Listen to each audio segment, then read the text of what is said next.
if you risk leaving the chambers and the House has the quorum to sit, whatever is decided on your behalf is binding on you. That is what the rule of the House says. In addition to that, I have told channels before now that at the point where the National Assembly claimed to take over Kogi State House of Assembly, the National Assembly erred in law and it also erred in procedure. That's the side of the pro-imam faction.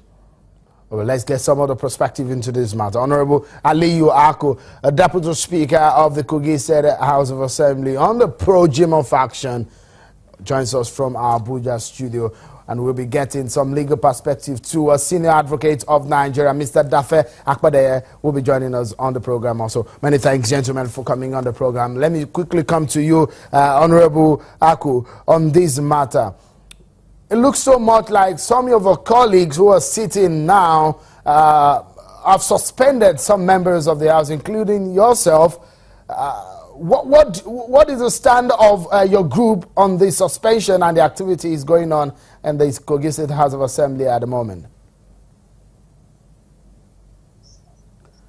Thank you very much for this question. What we know is that the members who purportedly suspended us, they do not have the legal backing. In the first place, the cells were suspended earlier. And two, as you have been following this issue, 5 people just stayed in somewhere and then purportedly said they have impeached the Momo Jimo Lawa section and all other principal officers, which is not legal in any way. And therefore, what they continue to do is on that first impunity, they will continue to perpetuate it. That's what exactly they are doing. 5 people impeaching 15 people. That is what they have been doing. Honorable Aku, some of the illegal supports they are having, they continue to do it. Honorable Aku, it doesn't look like there are 5. From our count and our reportage, you will see on Channels Television, there are about 10 of them who are sitting right now in the Kogi State House of Assembly. Are you saying they don't have a quorum to sit? You know, what I'm telling you is that when the foundation of a building is faulty, you do not expect that building to stand. The action started when there were 5 people. And like we have explained to you before, some of our members were supposed to be a 25-member house. Some were, their elections were quashed by court of law, and they went for a rerun. So we remained 20 at that time. And anything built on that illegal 5 is still illegal. It's also illegal.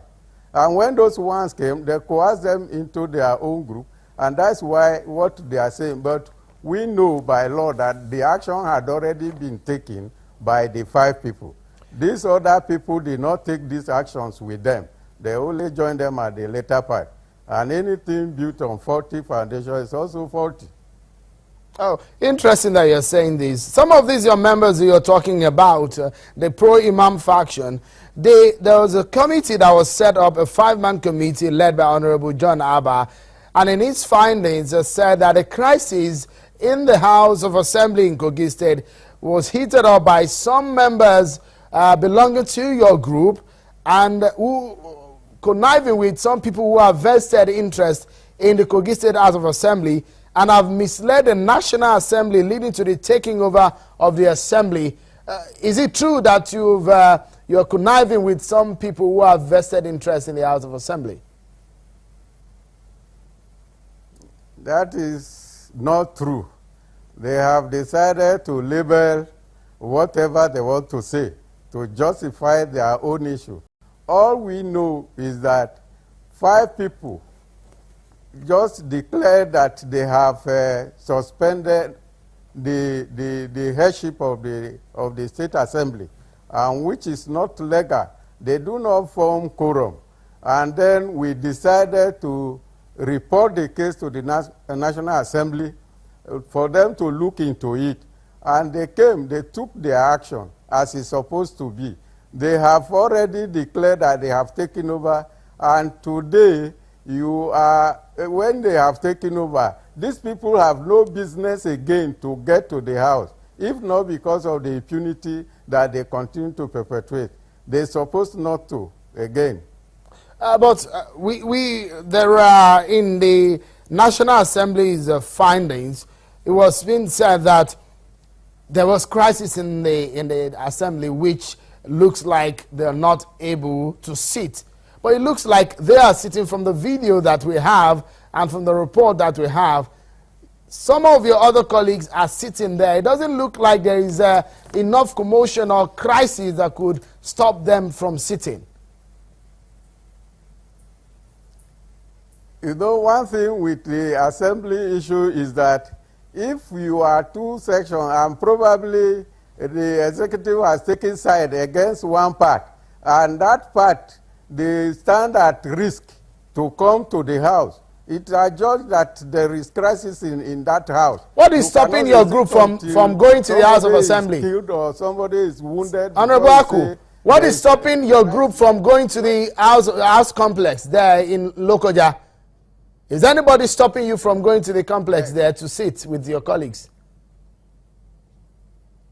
Yes, because when the issue started earlier, we have seen that the executive has provided the security for the 5.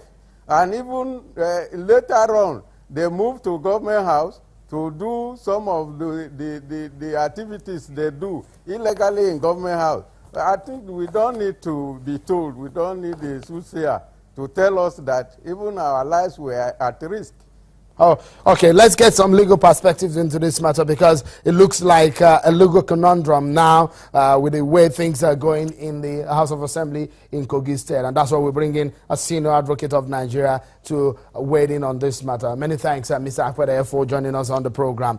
What we have seen is somewhat a direct collision between the National Assembly and the Attorney General of the Federation. I have with me a synopsis of what could be called an advisory, allegedly communicated from the Attorney General of the Federation to the Inspector General of Police, advising it that the crisis is not enough for sitting to hold in the Kogi State House of Assembly, and so it does not need to be sealed off.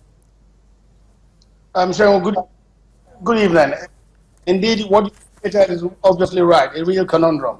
If you recall, the crisis in Kogi started sometime in 2015, November 2015, when we had various factions of the House, which eventually led to the impeachment of a speaker, and subsequently there was a commotion which occurred sometime around the 11th of December, where there were skirmishes and at least 5 people and policemen were injured in the process.